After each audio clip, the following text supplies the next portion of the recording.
It's encouragement.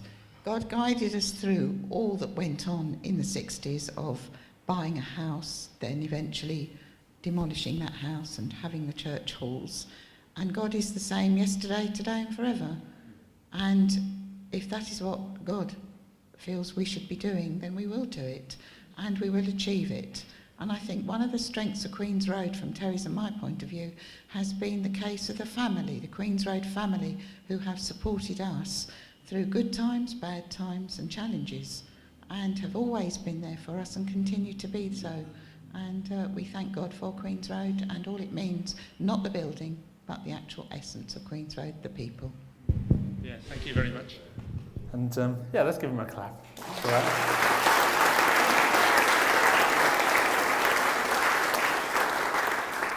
You slipped in very quickly saying maybe that was our decade. I don't think the 60s was just your decade, the 70s, 80s and 90s, the noughties. Yeah, and I'm not sure what we're going to call it from next year on.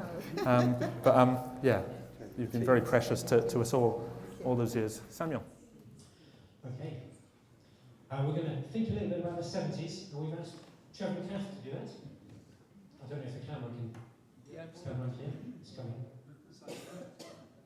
Where I see my bowl patch. Okay, so that question, really, same question to you guys about the 1970s. What stands out, and also we've got some encouragement for us. Okay, 1970s. Kath and I were in our 30s then, and here as a young family. And I think in many ways we can repeat a little bit of what's already been said. For us, a highlight was very much the children's work and the young people's work of the church. Now, Kath was very much involved with the Sunday school, so I'll let her say something. Yes, there were a lot of retired people in the church at that time, but there were also a lot of young families, including ours, and a lot of us were Sunday school teachers, as Will has said, and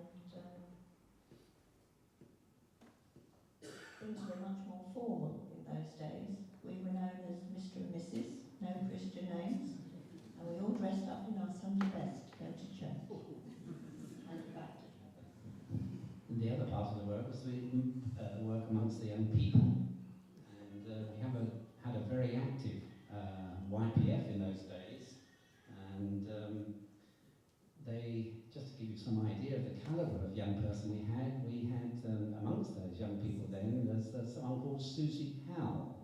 Or she was Susie Bing then, sorry, but she's now Susie Howell. And they were a very lively bunch.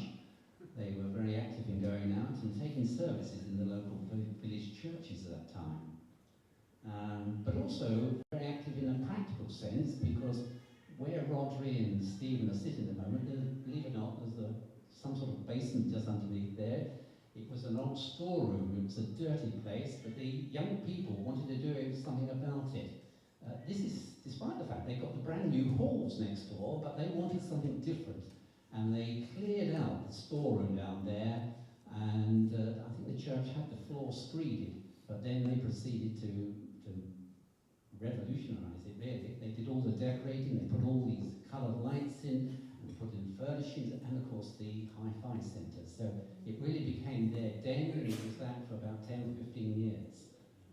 The other part, that's just about our own young people here, but we also had a strong connection with young people from across the country through the United Beach Missions, and I'll let Kath say a little bit here.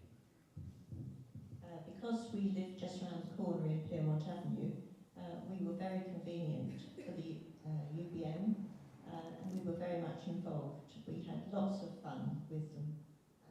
And one thing I remember was that we were their telephone contact, so it was very useful that David and Rachel were of an age where they could run up the road with telephone messages. There were no mobile phones in those days.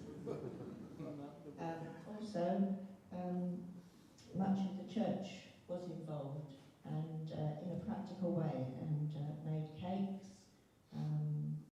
supplied surplus vegetables and fruit, and all manner of things that they wanted for their sketches and their games. And we've been asked for things like buckets and paintbrushes, because they were doing some sort of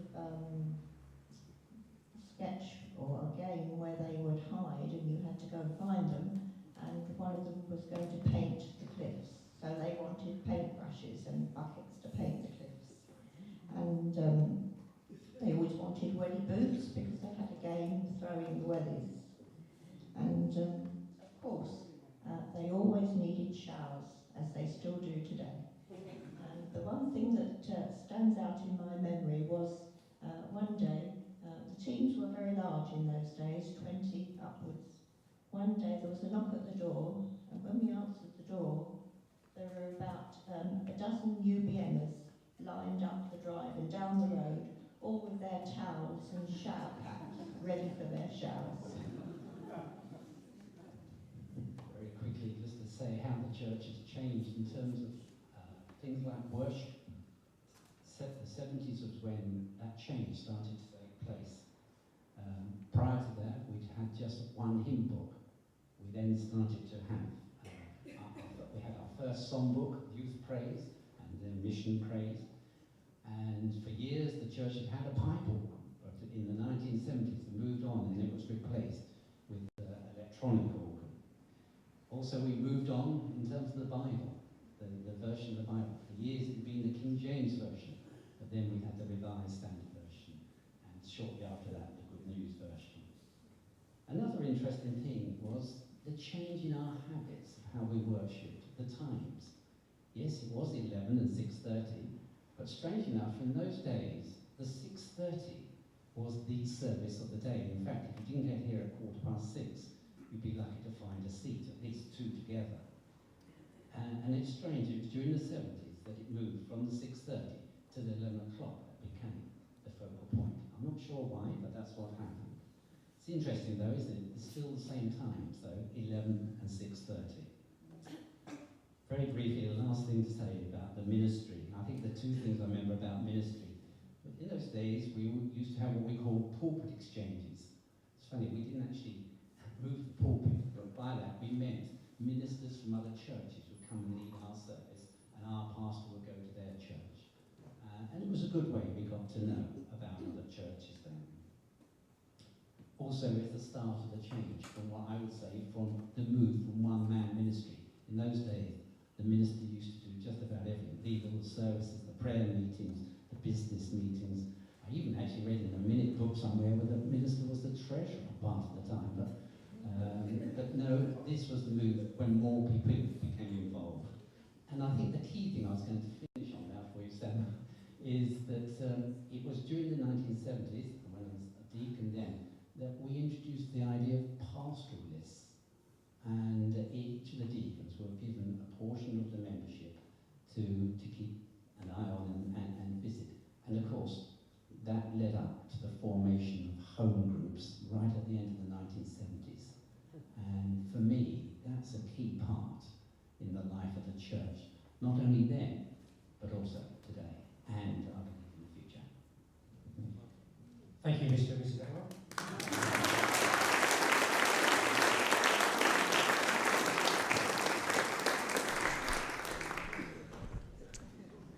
That whole theme of God's goodness and faithfulness is coming through all those decades. And we're going to hear some more about the 80s and 90s and what are they called? The noughties.